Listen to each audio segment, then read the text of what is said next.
We talk to everyone. What's working for your brand? Like, we have a great network of other people doing the same thing on their own brands, just sharing knowledge bilaterally, getting over those learning curves, like just from talking to other people, and then just pedal to the metal. When we find something that works, we would just double down, triple down. If everything was done now, because we know that every time there's a window of opportunity, that window always closes. Hey everyone, welcome to Marketing Movers. Today we have Dr. Jonathan Snow, the co-founder and chief innovation officer of Avenue Z. They're a media and technology company that implements a blend of performance media, creative, PR, and digital marketing to grow companies. Now, John, he's got a super interesting background that blends military service, dentistry, and digital marketing. He's launched multiple successful e-commerce store, and he's now successfully exited an agency. So he's got a ton of deep tactical insight into what it takes to drive results with digital marketing and also how to run a high performance agency. So we're really excited to have you on the show, John. Thanks for joining. Thanks for having me. Excited to be here. Absolutely. I'd love to start out with your story. Can you take us back to the beginning and how you ended up ultimately being at Avenue Z? Yeah, it's a long story, so I hope everyone has like 2 hours now. But I've been in the e-commerce space for about a decade now. I actually got started on the affiliate and influencer side. I built an affiliate marketing platform with my brother, who is my partner for the past 10 years. It was really an influencer platform, Instagram influencers. So that was our foray into e-commerce. We started getting really deep into the influencer networks, ended up working with pretty much every influencer you could think of back in 2014 on Instagram, and drove 9 figures in revenue within 2 years of launching our platform.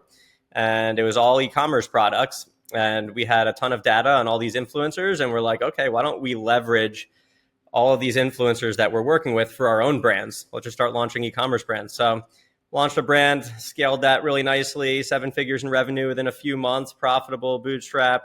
And we just got into this rinse and repeat structure where now we had a blueprint for how to launch and scale a Shopify brand. And we were just launching a new brand every quarter, did that for 2 straight years. We had all these brands, 9 brands at our peak, built a team internally to service those brands. So all the marketing, all the creative, all the design and dev, everything was done in-house. And essentially it was an agency infrastructure. Once we developed a reputation, brands saw what we were doing for our own brands, and they wanted us to do the same for theirs. So took on a few clients, and next thing you know, we had as many clients as we did brands that we were operating ourselves, and had that moment of introspection that we actually loved the marketing the most. We hated supply chain, customer service didn't get us excited, inventory, ties up all your cash, and we decided to make that pivot. After we sold a few of our brands back in 2019, we made the official pivot to the agency side and focused on the things that we truly loved doing, which was the performance marketing. So that was the Snow Agency. It was a full service performance marketing agency specializing in the Shopify space, and grew that really fast, really successfully, since we were really practitioners at what we were doing for our own clients, and got acquired about a year and a half ago by Avenue Z, and I'm still full-time with the company. The Snow Agency was pretty much the foundation of Avenue Z. Avenue Z wasn't even a company yet until it acquired the Snow Agency. And so we were the platform of an agency roll-up, and that was extremely enticing for me and my brother, having these veterans and leaders from the agency space for the past 20 years could come in and bring finance, legal, ops, all the things that we didn't like doing kind of off our plate, and then have other leaders to come on. It was extremely enticing. So acquisition went through. I'm chief innovation officer. I'm actually a co-founder of Avenue Z since I was there from the very beginning. And we're branched out from e-commerce. We acquired an SEO agency and also a PR firm that serves other types of client profiles. So we also serve the tech space, so like fintech, all the frontier tech that you could think of. And we also have more enterprise brands through our SEO agency. So everyone's rolled into Avenue Z now, and now we're on kind of a roll-up spree looking to acquire a new agency every quarter. Super exciting. Where does the Air Force play into this story? Yeah, so I was a general dentist in the Air Force. So if it wasn't for the Air Force, I wouldn't even be here talking to you about e-commerce, because right when I got out of dental school, I got stationed. So I'm from the Northeast. I'm from New Jersey, born and raised. right outside of New York City, used to like suburban life, city life. Got stationed in Louisiana in the middle of nowhere, and Shreveport, Louisiana, not New Orleans. We're talking like literally no big city within 3 hours away. And the days would start at 7 a.m. They would end at 3 p.m. So I got home. This is before I was married. Had all that time after work with nothing to do and nothing to really spend my time on. And my brother was building these big Instagram pages back in the day. So at Rap on Instagram, I think they have over 20 million followers now across Instagram and TikTok and the other big media platforms. He was building a lot of pages like that back in 2013 and asked if I wanted to build that affiliate marketing platform. So because I had that extra time, that's where I started dipping my toes in the water on social media. So like, if it wasn't for the Air Force and all that extra time on my hands, the last 10 years would have looked totally different for me. I'd still be a dentist. Why'd you join the Air Force? Was it like pay for college sort of thing? Yeah, I always wanted to serve my country. So that was, but I knew it was never really possible given I had aspirations to become a dentist. There was just no time to fit in, like, taking years off from education and kind of serving the country. And when I was a first year dental student, there was a lunch and learn where the armed forces came in and they said, do you know you could be a dentist in the Navy, the Army, or the Air Force, and they'll pay for the rest of your dental school.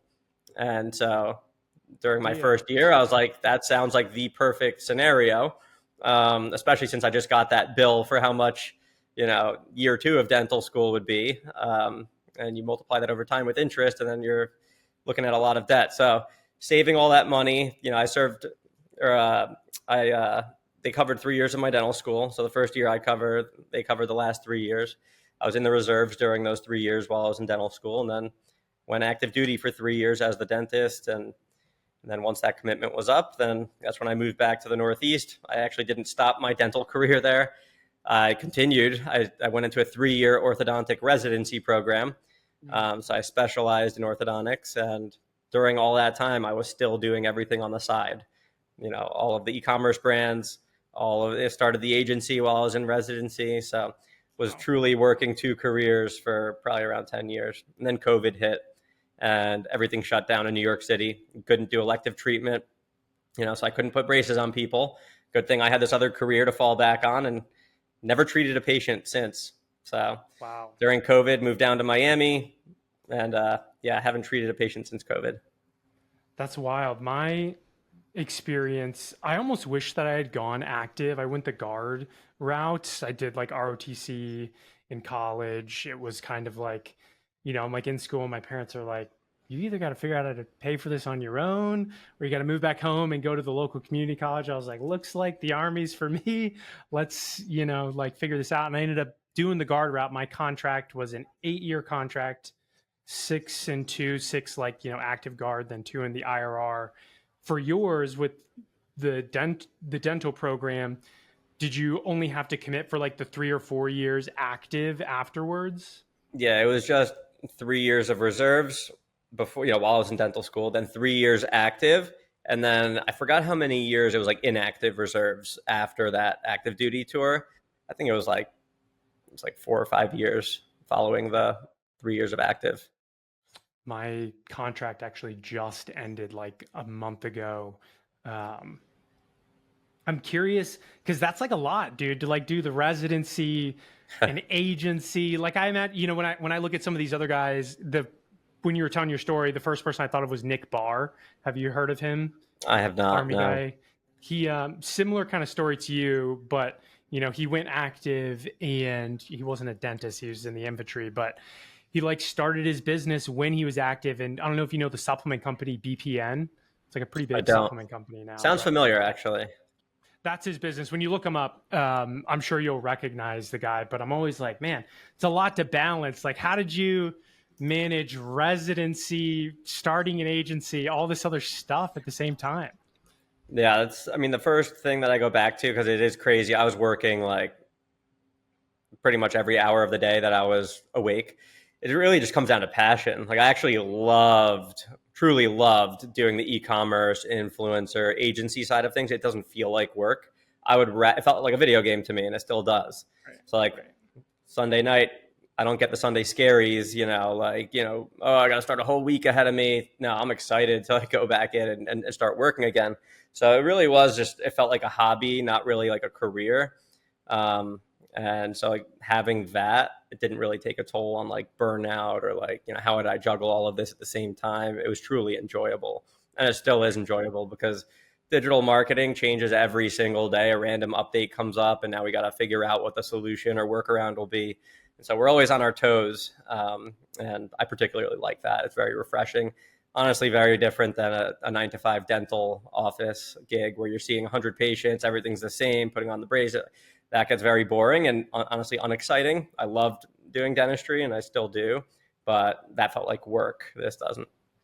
What about your parents? Were they like disappointed? They're like, you're a dentist and now you want to do digital marketing? No, like stay down Highly this career path. disappointed. Yeah, highly disappointed. They love, I mean, they still can say their son is a dentist, but yeah, they were like, are you sure you're making the right decision? This makes no sense. And obviously the finances made sense. Like I was making more with the digital marketing stuff as a side hustle than I was, being a dentist too. So it was like, it's not like I was taking a risk. I had already been doing this and, producing income in this sector for close to 10 years before I officially pulled the plug. Um, and so I think that also gave them comfort, but they're still asking me like, oh, don't you want to like practice dentistry in Miami, like one day a week or even just a few hours a week? And I thought about it actually. And I was like, what would that actually accomplish? That would probably just like, if I'm not committed to it, like, what is that? Just to say that I'm still doing it. Like, it's not making a difference, just doing that a few hours a week. It's just going to be a distraction. No, that makes sense. In the Air Force, do you guys in the like medical system, do you guys have the same like roles of care where you've got like role one is like at the front line, role two and role three, kind of like the echelons of care? And when you were active, were you like going out into the field and stuff, or were you like, No, I was never deployed or anything like that. I would just go, I lived off base in Shreveport, Barksdale Air Force Base, but, I would work on base every day. I would treat all the pilots, everyone that was active duty and kind of deploying. It was actually a huge deployment base. So I was actually doing a lot of the dental care for people that were, getting ready to deploy. So yeah, I was doing all the cleanings, the exams, crowns, root canals, implant, whatever was needed. I even did a ton of braces. So that was actually a huge experience for me. Was that like when I went into orthodontic residency, I already probably put on 50 sets of braces, during my time in the Air Force and had one-on-one training with an orthodontist there. So I was super ready. Once I got to residency, I already had a big advantage over the other residents. So they probably had to study a lot more after hours. I already kind of knew what was going on and asked all the questions, got over that learning curve before I even started residency.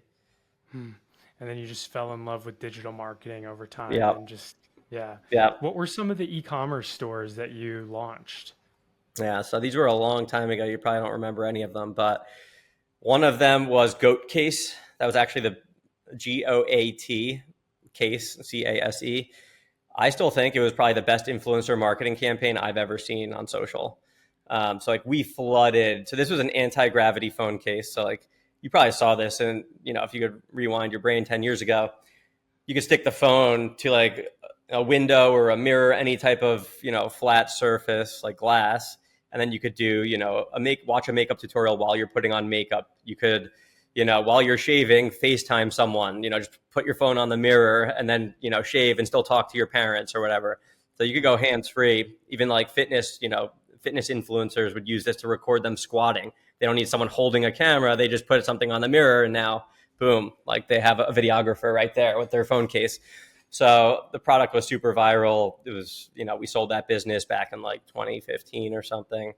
But our biggest brand was the Perfect Sculpt. It was like strapless. It was shapewear and activewear. I think like the number one product was like a strapless push-up bra.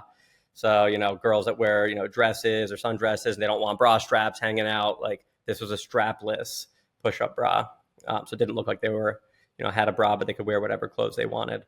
And we had sweat vests and other fitness, gear. And yeah, so like the biggest one was the Perfect Sculpt. Like I said, 30 million in revenue within, I think this first year we did around 10 million in revenue. And then second year was 30 million in revenue. We sold it in year 3. Those are the two biggest ones. And why did you guys in specific just like absolutely dominate versus, the million other e-commerce companies that get started? Yeah, it was really urgency. So like my brother and I just were tirelessly working around the clock. We talked to everyone. We all, what's working for your brand? Like we have a great network of other people doing the same thing on their own brands, just sharing knowledge bilaterally, getting over those learning curves, like just from talking to other people, and then just pedal to the metal. When we find something that works, we would just double down, triple down. If we knew that, hey, we need like, all right, this influencer thing is working. We need like 5 times the manpower. Tomorrow we're hiring 5 people. Like, so like, everything was done now.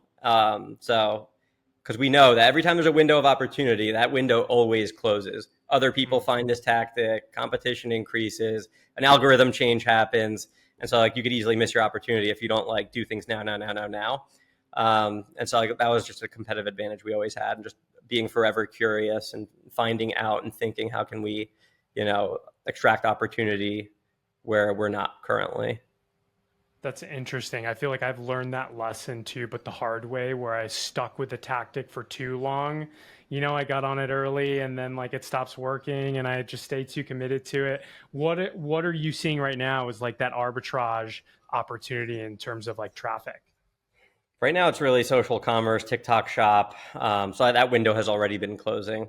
It's still Mhm. wide open. But if you were early, like 6 to 12 months ago, TikTok Shop, I mean, it's the way the algorithm was set up. TikTok wanted all of these brands to rush onto TikTok Shop, set up the shop, right? So what did they do? They made a ton of these brands that were early on, their organic posts with products tagged in it would go viral, right? So TikTok was making those shoppable posts go viral. Brands where you would hear of brands doing 100K in revenue in a day with zero ad spend.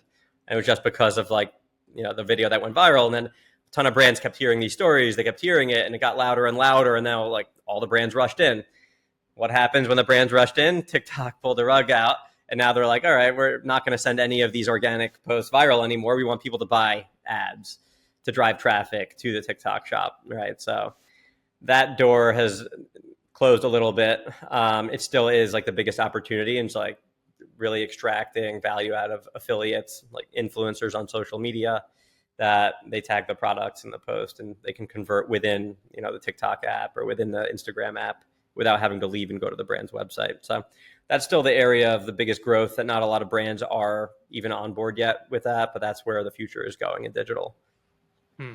And do you have any sense for like as this, window starts to close and it's not as much of an arbitrage kind of opportunity where you're looking at next? Yeah, that's literally what I do as chief innovation officer. I am ear to the ground on everything. Like I know, and we're very fortunate that we have tight relationships with all of these ad platforms and Shopify. We work with some of the biggest brands out there with huge media spends. So we get all this information before it's even made public most of the time. And it's like I have a POV and I can kind of stitch together everything that's happening behind the scenes and build a solution for it before it's widely known. And we are really agile. As soon as I realized the opportunity with social commerce, like we were one of the first TikTok Shop official partners as an agency. So like I started building out this service line way before 99% of the brands even were aware this was a thing. So we're quick, we pivot, we'll, create new service lines when we see fit. We were very early on with SMS as a channel too, like 5 years ago. So like that was a huge arbitrage opportunity. We built, an SMS team in house on top of our email team and called it retention marketing. And we're just seeing those incremental spurts in revenue. Now every brand is on SMS. Every time you get a message from a brand, it's kind of spammy.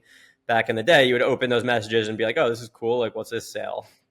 Right? So keep Right. doing that. Like Quick to pivot. Russell Brunson here reaching out to you personally. And I'm like, spam. Exactly. And then you just end up unsubscribing. Yeah. So that's interesting. You've got kind of like a early inside view and you can connect the dots. How else, like what else does it mean to you to like have your ear to the ground? How are you identifying these opportunities?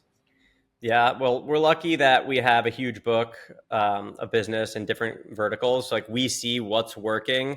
I mean, we see, I don't know what the number is, like probably hundreds of millions of impressions per month on these ad platforms. across our clients. So like we can see, all right, this is working. This type of creative is working on one brand. Let's bring this template to another brand, and then we roll it out. And so like we're taking all these learnings, applying it to all of our clients, and then honestly just keeping in touch with my peers. Everyone thinks other agencies are competition. I don't see it that way. I see them as allies. Like there's so much business out there to be won. You can't think small and hide everything, So I'm good friends with other agency owners that serve the same type of clients, and we have a mind share. So like, hey, what's working for you guys now? Check in with them, and just learning that way. That makes sense. So in the early days of the Snow agency, at one point you got to, was it like the number 2 fastest growing marketing company on the Inc. 5000? It sounds like, if I'm understanding correctly, the agency being founded was almost like a happy accident where you're like, we Yep. love doing the marketing for all these brands. Then you like spin off this agency and your first customers were essentially yourselves. Is that right? Yep. Exactly. And then you started to branch out from there. How did you go from like, building that, and then, within 6 years or so, you guys were growing like super fast? What was the strategy?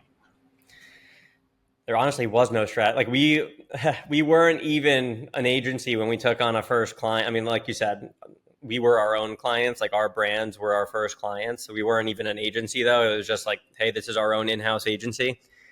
And then we just took on a client where we never went to market as an agency. They just came to us and said like, hey, I love what you're doing for your brands. Would you be down to take X amount per month to run all the paid media for my brand? And we're like, okay, sure. Did really well for him. And then he referred a brand, and then they referred a brand. And so like, it was all organic. There was never even a strategy to launch an agency. We were just always open to any idea that's a good idea and like test it. Like, all right, why not take on a client? Like we don't really have to incur any extra costs. We already have everyone here and we have bandwidth available for our team. Why not do this, right? And so like we just fall into things and we're opportunistic. So when the opportunity presents, we're prepared. We think it's a good idea, we go for it. Doesn't work, oh well, everyone fails. So if we fail, we move on from it, we learn from it, and we don't make that mistake again. So the real strategy though is once we started getting all these clients, is like, how do we start hiring faster? How do we build a proper foundation? Who do we need in place to scale this agency? What do we need to avoid doing?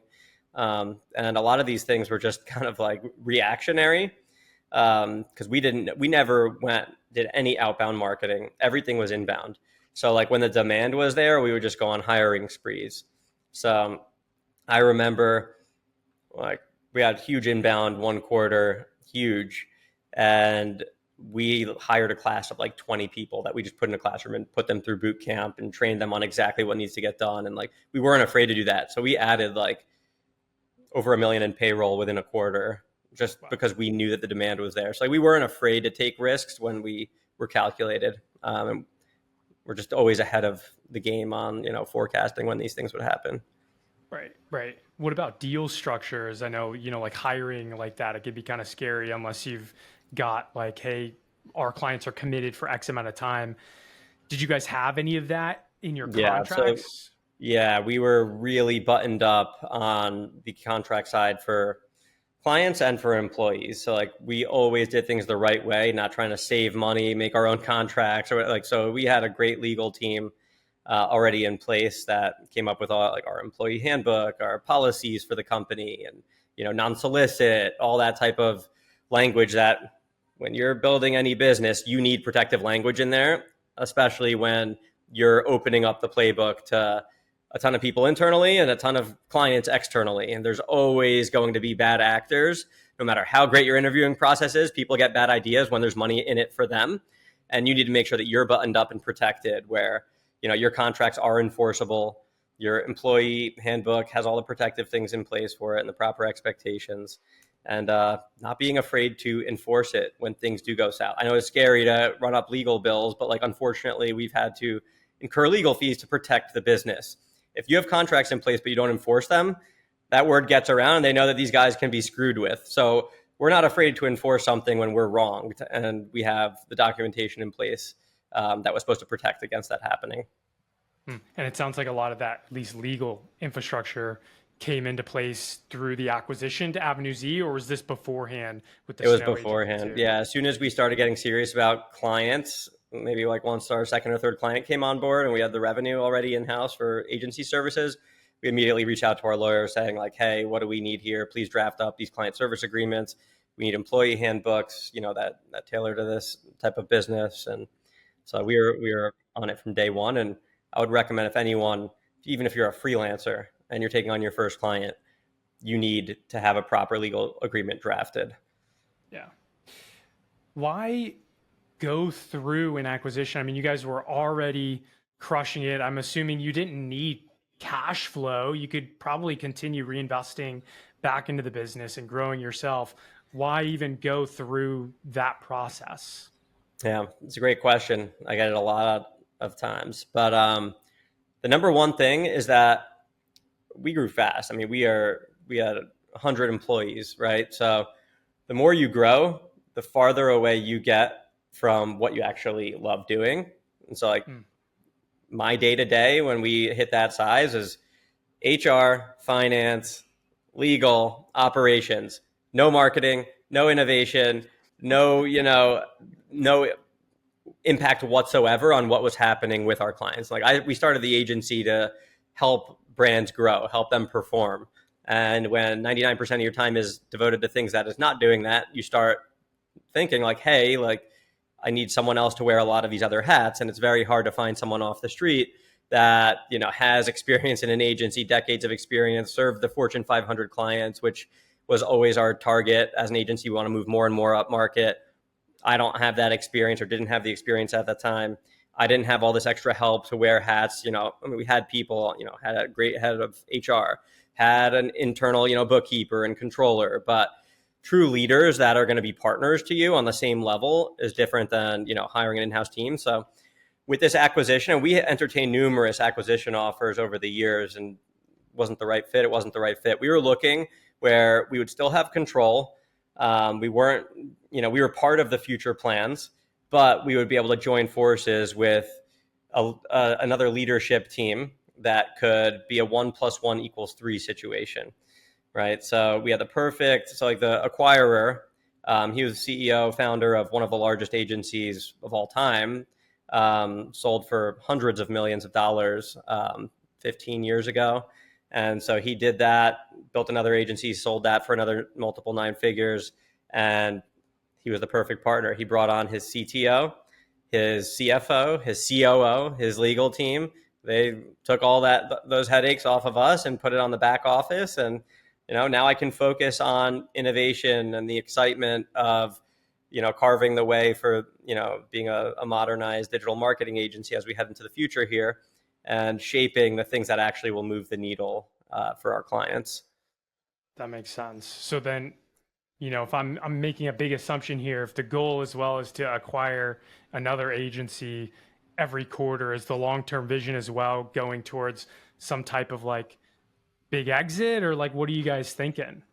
Yeah, for sure. That's the end goal. So, we had this great exit now. A lot of the deal was structured as rolled equity into Avenue Z. So like there's going to be another bite of the apple.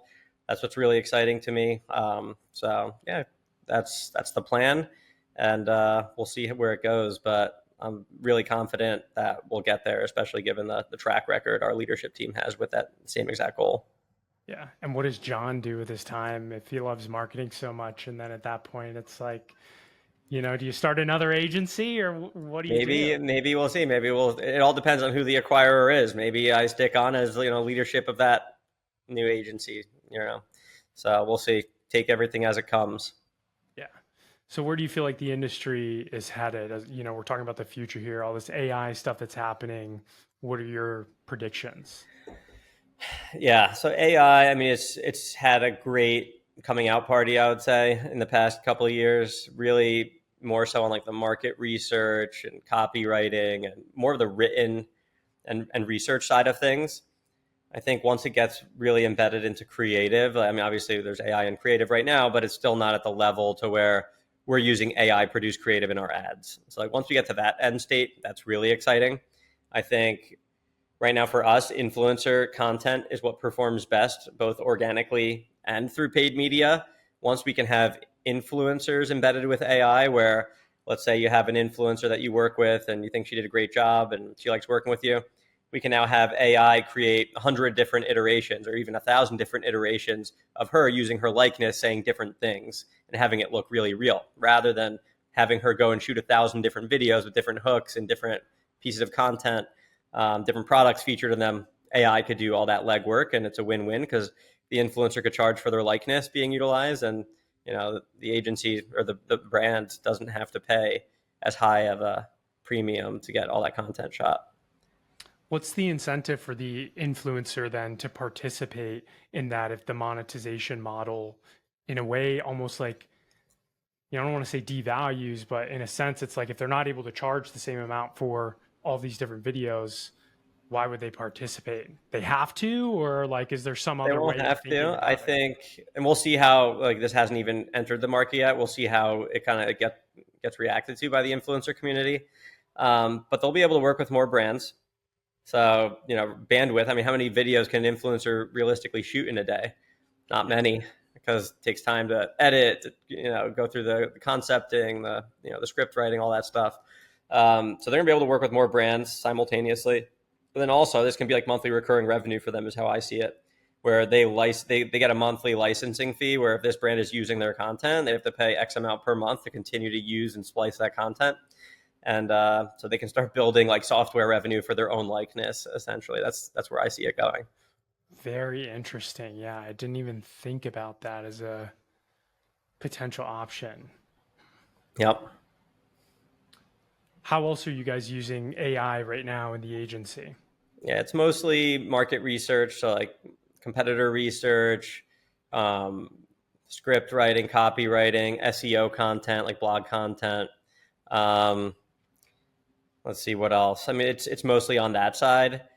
We also use AI right now in like forecasting and media buying. So obviously AI is already embedded into Meta and Google through the algorithms, use machine learning and AI for the targeting.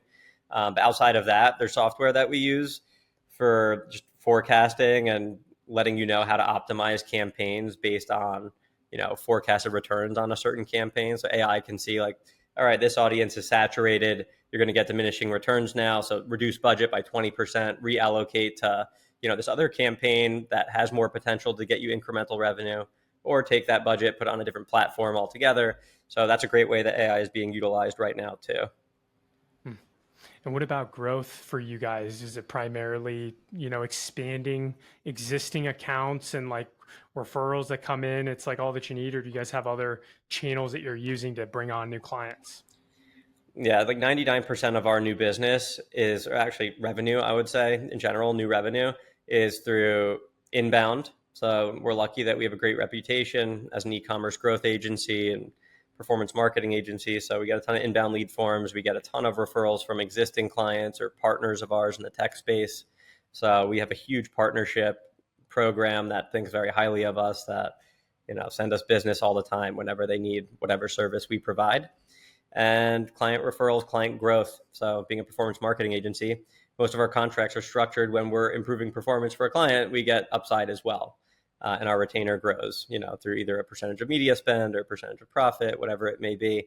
So we got account growth, and that's the best way that we've done it so far. And I would say content marketing, me being active on Twitter, LinkedIn, being a thought leader. I have a newsletter. I'm always on top of what's coming in the industry, and I share my knowledge freely with the industry. And people see that, they resonate with it, and then they want to work with our agency.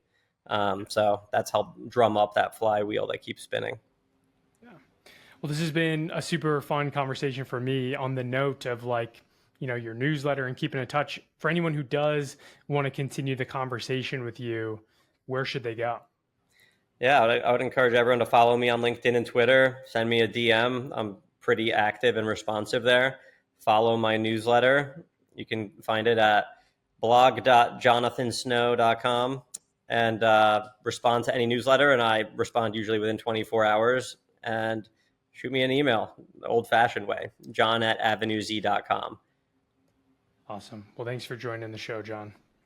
Thanks for having me. It was a pleasure.